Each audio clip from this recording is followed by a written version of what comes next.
ये है latest iPhone 17 pro max जो 2025 में लॉन्च हुआ था, और ये है दूसरा फ़ोन जो 2019 में लॉन्च हुआ था। अब आप मुझे बताइए इसमें से कौन सा आपको ज़्यादा फ्यूचरिस्टिक लग रहा है।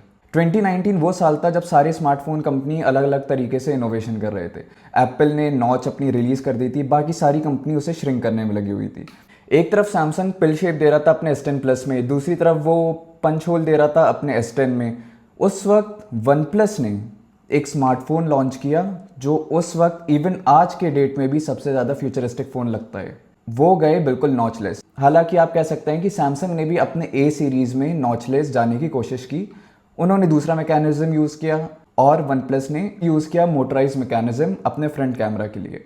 हालांकि उसने जब ये फ़ोन लॉन्च किया तो बहुत फ्यूचरिस्टिक दिखता था, लेकिन सबका यही सवाल था कि क्या इसकी जो मोटराइज मैकेनिज्म इसमें यूज़ किया है, क्या ये लॉन्ग टर्म में ड्यूरेबल रहेगा, ये ख़राब तो नहीं हो जाएगा। क्योंकि कोई भी मूविंग पार्ट का मतलब है कि आप जो है उसे लॉन्ग टर्म में कंसिडर नहीं कर सकते, क्योंकि हो सकता है वो ख़राब हो जाए। लेकिन वन प्लस ने ये रिस्क लिया, उसने मोटराइज मैकेनिज्म के साथ अपना फ्रंट कैमरा लॉन्च किया, और वन प्लस ने यह भी कहा कि हम इससे बहुत बार टेस्ट कर चुके हैं। और सिर्फ इतना ही नहीं, वन प्लस ने मेन स्ट्रीम मार्केट में पहली बार इंट्रोड्यूस किया 90 हर्ट्ज। अब डोंट गेट मी रॉन्ग, इससे पहले 90 हर्ट्ज की डिस्प्ले आती थी, लेकिन सिर्फ गेमिंग फ़ोन्स में आती थी। तो वन प्लस ने जब अपने मेन स्ट्रीम मोबाइल में, अपने फ्लैगशिप मोबाइल में जब 90 हर्ट्ज लॉन्च किया तो काफ़ी लोग अलग अलग उस पर रिसेप्शन मिला, लेकिन ज़्यादातर रिव्यूअर्स का उस वक्त भी ये कहना था कि 90 हर्ट्ज अगर आप फील करेंगे तो वो बहुत स्मूथ है। तो वन प्लस ने वहाँ इनोवेशन किया। अगर आप 2019 को 2026 से कंपेयर करें तो आज के टाइम पे ज़्यादातर कंपनी इनोवेशंस नहीं कर रही हैं।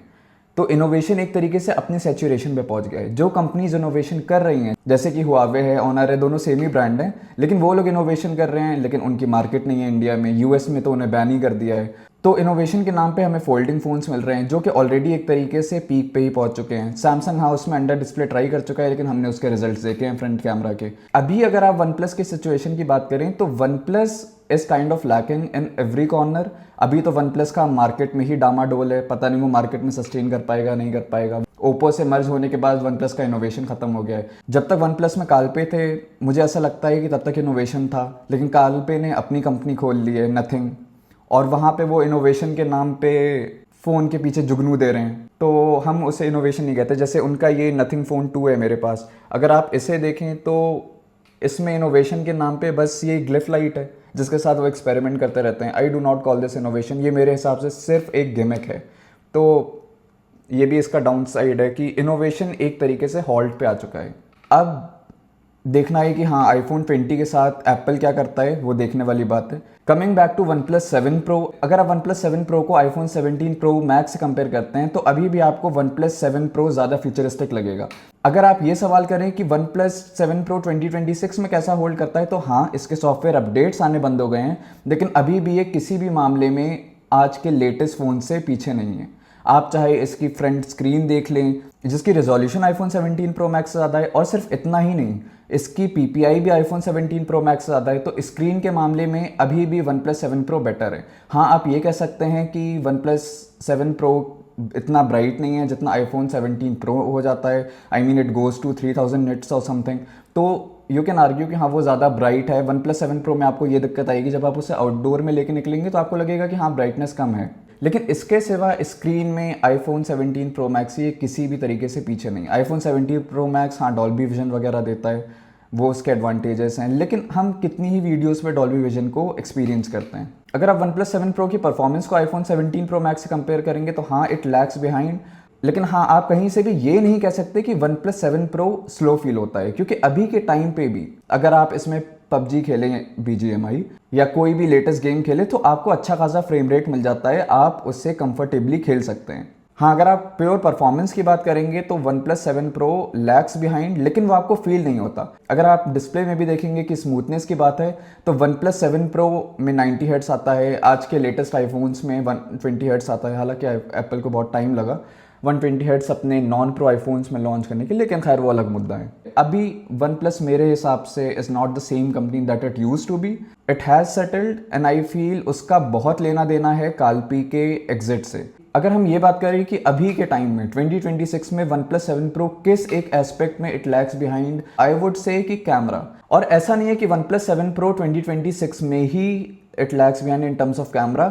Even back in 2019 OnePlus 7 pro का जो वीकेस्ट पॉइंट था वो उसका कैमरा था। तो वो लोग जो 2019 में भी एक अच्छे स्मार्टफोन के साथ साथ एक अच्छा कैमरा चाहते थे, they had to look somewhere else. उन्हें प्रोबेबली आईफोन या पिक्सेल या फिर सैमसंग की तरफ जाना पड़ता था। इवन वन प्लस के कैमरास को आप 2026 में भी देखें तो it lags behind the competition. तो अगर मैं वन प्लस 7 प्रो को कहूँ कि इसका कैमरा आज के फ़ोन के हिसाब से इट लैग्स बिहाइंड, तो वो 2019 में भी it use to lag behind. Skin tone OnePlus के मुझे नहीं पसंद, इसका HDR बहुत ही मिस्ड अप है। तो वो सारी चीज़ें, कंप्लेंट्स जो हैं वो अभी भी वन प्लस पे एप्लीकेबल है। मेरे ख्याल से उनका लेटेस्ट फ्लैगशिप भी it lags behind in terms of HDR performance, in terms of skin tone, it still lags behind मेरे हिसाब से।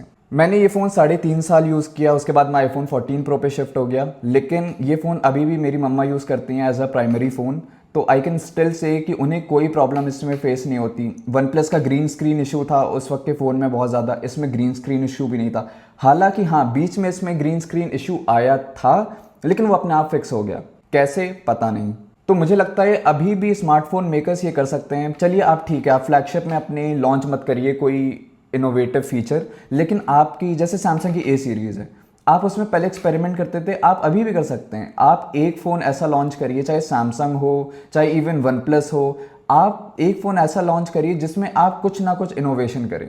आप मोटराइज मैकेनिज्म यूज़ कर सकते हैं। मैं ये दावे के साथ कह सकता हूँ कि ये अभी भी रिलायबल है, ये अभी भी इसमें कोई दिक्कत नहीं आती है।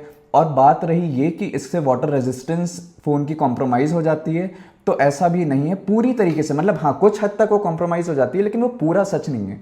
क्यों? क्योंकि वन प्लस ने अपने मोटराइज मैकेनिज्म के अंदर भी रबर लगाया है फॉर प्रिकॉशन, और मुझे इसमें कोई दिक्कत नहीं आई। मतलब ऐसा नहीं है कि ये फ़ोन बारिश में नहीं भीगा है, it can take a few splashes I would say. तो उस हिसाब से भी कोई दिक्कत नहीं है फ़ोन में। तो चाहे मेरे हिसाब से वन प्लस को कम बैक करना हो, चाहे किसी को भी मार्केट में कुछ नया लॉन्च करना हो, I guess what we really need at this time is innovation. जैसे स्मार्टफोन कंपनीज 2019 के टाइम पे या फिर उस पीरियड में आप कह लीजिए कि एक्सपेरिमेंट कर रही थी, वैसे मेरे ख्याल से उन्हें अभी भी एक्सपेरिमेंट करना चाहिए। और इनोवेशन बहुत ज़रूरी है, क्योंकि मेरे हिसाब से स्मार्टफोन अब सैचुरेशन की तरफ पहुंच चुके हैं। उसमें इनोवेशन के नाम पे हमें कुछ देखने को नहीं मिल रहा। फोल्डिंग फ़ोन्स को बहुत टाइम लगेगा मेन स्ट्रीम होने में। हो सकता है कि एप्पल जब अपना आईफोन फोल्ड या जो भी वो से कह रहा है वो लॉन्च कर दे, उसके बाद हो सकता है फोल्डिंग फ़ोन्स जो हैं वो मेन स्ट्रीम हो जाएं, लेकिन फिलहाल तो मुझे ऐसा सिनेरियो नहीं दिख रहा है। Plus folding phones are way too expensive for regular customers to buy, और उसके साथ साथ जो ड्यूरेबिलिटी का इशू आता है कि उसकी स्क्रीन में कभी प्रॉब्लम आ जाती है, कभी कोई दिक्कत आ जाती है, उसके हिंज में हो सकता है प्रॉब्लम आ जाए।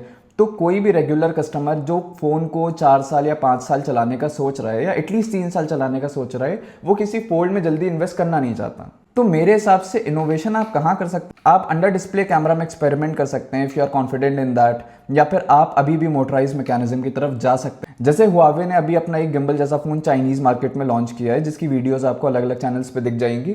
तो मेरे हिसाब से वो कम से कम इनोवेशन तो कर रहे हैं। जहाँ तक रही इसके कैमरे की बात, मैं आपको कुछ कैमरा सैंपल्स दिखा देता हूँ। इनमें से कुछ आईफोन 17 प्रो मैक्स से लिए गए हैं और वन प्लस 7 प्रो से लिए गए हैं। आप दोनों में कंपैरिजन देख सकते हैं। इट इज़ ऑब्वियस कि आईफोन 17 प्रो मैक्स की फ़ोटोज़ बहुत ज़्यादा बेटर हैं वन प्लस 7 प्रो से, और वन प्लस 7 प्रो कभी कैमरा सेंट्रिक स्मार्टफोन था भी नहीं। Even today one plus is not a camera centric smartphone. देखिए, सवाल यह है कि क्या आपको अभी के टाइम पे वन प्लस 7 प्रो लेना चाहिए? तो इसका सीधा सा जवाब है नहीं। अगर आपको सेकंड हैंड मार्केट वो सही प्राइस पे मिल भी रहा है तो भी आपको नहीं लेना चाहिए, क्योंकि देखिए स्क्रीन वगैरह, परफॉर्मेंस वगैरह अपनी जगह ठीक है, लेकिन इस पे अभी भी आपको सॉफ्टवेयर अपडेट्स नहीं मिलेंगे, और उसके साथ साथ आपको कैमरा भी कुछ खास नहीं मिलता। इवन मुझे लगता है 25-30,000 के अराउंड जो भी फ़ोन्स हैं या उनके कैमराज हैं, वन प्लस 7 प्रो को ईजिली बीट कर सकते हैं अभी के टाइम पे।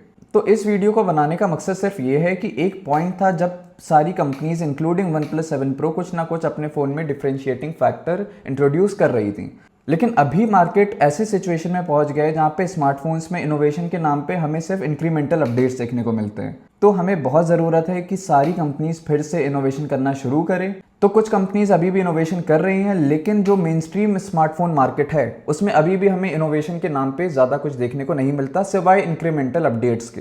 तो मेरा सवाल अब यह है कि वन प्लस 7 प्रो जब वो लॉन्च हुआ था तो उस वक्त भी उसकी सेल्स अच्छी खासी थी। अगर लोग 2019 में वो फ़ोन लेने को तैयार थे, तो अभी भी अगर आप थोड़ा सा इनोवेशन करके आप थोड़ा अलग स्मार्टफोन लॉन्च करते हैं मेन स्ट्रीम मार्केट में, जिसका प्राइस रीजनेबल हो तो लोग उसे परचेज करेंगे। आप ये आर्ग्यू कर सकते हैं कि भाई तो लोग फोल्डिंग स्मार्टफोन क्यों नहीं खरीद सकते। फोल्डिंग स्मार्टफोन के साथ जो दिक्कत है वो ये है कि वो बहुत ज़्यादा एक्सपेंसिव है for what it is offering. मतलब कि आपको फोल्डिंग स्मार्टफोन चाहिए, लेकिन जितना प्राइस आप पे कर रहे हैं आपको उस पॉइंट पे पीस ऑफ माइंड भी चाहिए साथ में। तो आपको ऐसा मार्केट टारगेट करना होगा जहां पे लोग उतना पैसा देने को भी तैयार है इनोवेशन के नाम पे, और वो बहुत ज़्यादा ड्यूरेबिलिटी को कंसिडर ना करें। तो मेरे हिसाब से 50,000 के अराउंड की जो मार्केट है, जहाँ पे चाहे गूगल अपना ए सीरीज़ का फ़ोन लॉन्च करे, या सैमसंग अपना ए सीरीज़ का फ़ोन लॉन्च करे, या FE सीरीज़ का फ़ोन लॉन्च करे, या इवन एप्पल भी। देखिए एप्पल से तो एक्सपेरिमेंट की आप उम्मीद मत ही करिए, ठीक है। तो मेरे ख्याल से एप्पल को इसमें इंक्लूड करना वुड बी पॉइंटलेस। लेकिन अपार्ट फ्रॉम एप्पल जो बाकी सारी कंपनीज हैं जो कि अपने इनोवेशन के लिए एक पॉइंट पे जानी जाती थी, चाहे सैमसंग हो या कोई भी कंपनी हो, वो लोग अभी भी इनोवेशन कर सकते हैं और अपने स्मार्टफोन को एक 50,000 के ब्रैकेट के अराउंड जो है वो लॉन्च कर सकते हैं, जहाँ पे सिर्फ वो इनोवेटिव स्मार्टफोन लॉन्च करें।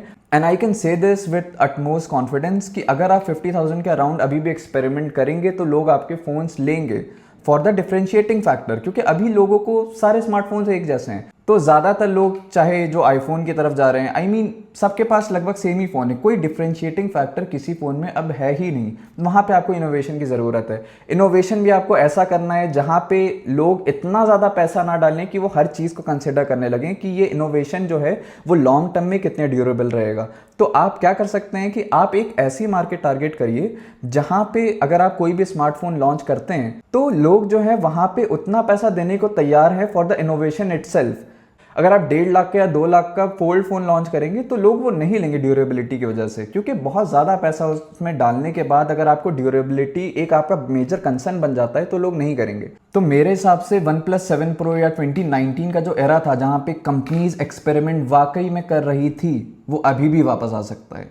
आपको सिर्फ इनोवेशन करना है, और वो भी एक ऐसे प्राइस ब्रैकेट में करना है जहां पे लोग आपके इनोवेशन को कंसिडर करेंगे फॉर द डिफरेंशिएटिंग फैक्टर। क्योंकि अभी सबको अपने स्मार्टफोन में कोई ऐसा फीचर या कोई ऐसी चीज़ चाहिए जो उन्हें कहीं ना कहीं डिफरेंशिएट करे। तो इस स्मार्टफोन को यहाँ पे दिखाने का सिर्फ मतलब ये था कि एक पॉइंट था जब हम लोग स्मार्टफोन में इनोवेशन करके बहुत कुछ अचीव कर रहे थे या कुछ डिफरेंशिएटिंग फैक्टर दिखा रहे थे, जहाँ पे फ़ोन्स को देख के वाकई में लगता था कि this belongs to the future.